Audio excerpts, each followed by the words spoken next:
Today I'm doing a deep conditioning hair treatment using pure honey and coconut oil. Once I let the mask sit in my hair for about 40 minutes, I'll do a wash and go with bicarbonate of soda and apple cider vinegar. Welcome back to Madame Yasmin, where we glow more every day. Looky, we harvested some honey in our garden. We have a little hive in our garden and recently harvested this honey, so I'm going to use some of it in my deep conditioning hair mask. I'll be mixing the honey with some coconut oil and then applying it in my hair. Once the mask has been in my hair for a while, I'm going to use bicarbonate of soda to wash it out. Stay tuned for my next video to find out how I use bicarbonate of soda and apple cider vinegar for a wash and go hairstyle. After rinsing my hair, I'm going to do a protective hairstyle using this aloe vera protective leave-in, but that's going to be in the next video. For now, let's focus on our hair mask. Add about half a cup of coconut oil to a small pan and bring it to a boil.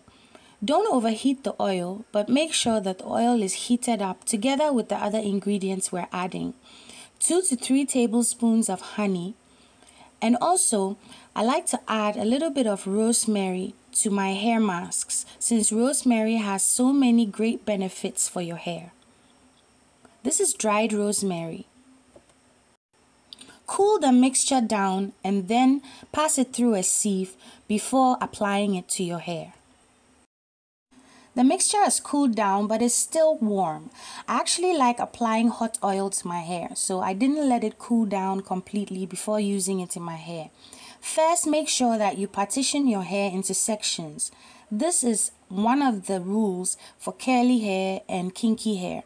Always make sure you partition your hair when you're styling it. It makes all the difference. Another curly hair rule that I go by is to wet my hair thoroughly before I start working with it.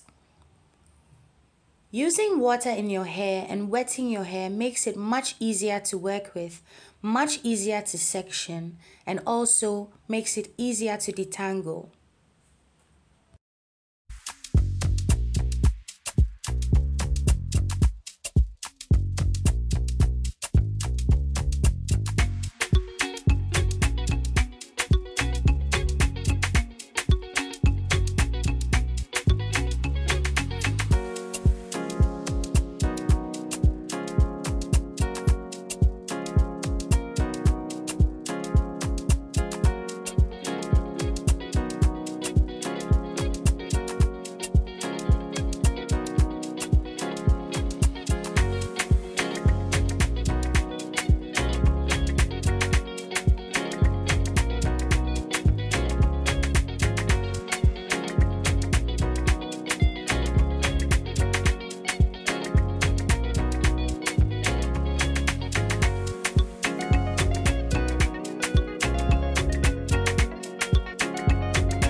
My hair is really damaged and limp at the moment, very uneven as well.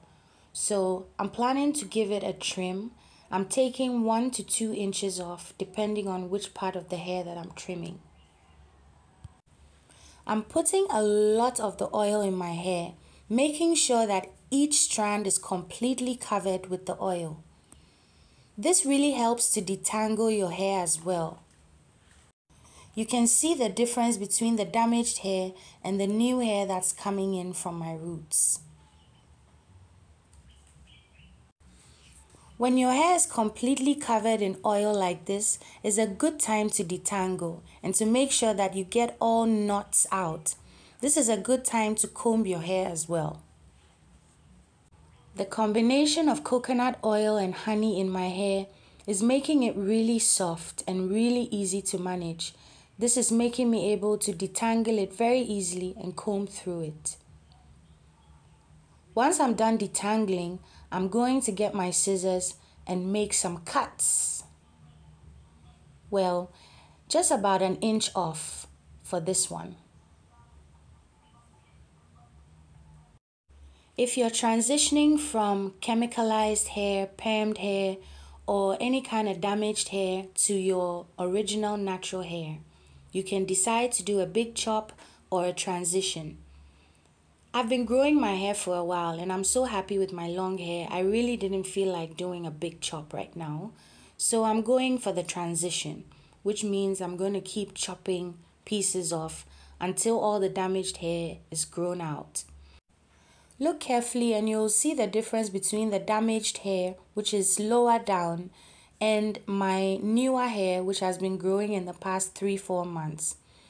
It's about 3 inches or so of good hair that's coming from my scalp compared to the damaged hair that's below. You can see that the hair that's growing from the roots is much thicker than the hair that is about 3 to 4 inches down. Like I said, I don't want to do a big chop. I've done a big chop about 3 years ago, and I went all the way, into a bob, like a really short cut, and then I grew it out again. But right now, I don't really feel like going that short, so I'm just going to do the transition. I'm going to keep it in protective hairstyles as much as possible, and I'm going to trim it every few months to get rid of all the split ends or anything that might be preventing the hair from being healthy and growing out.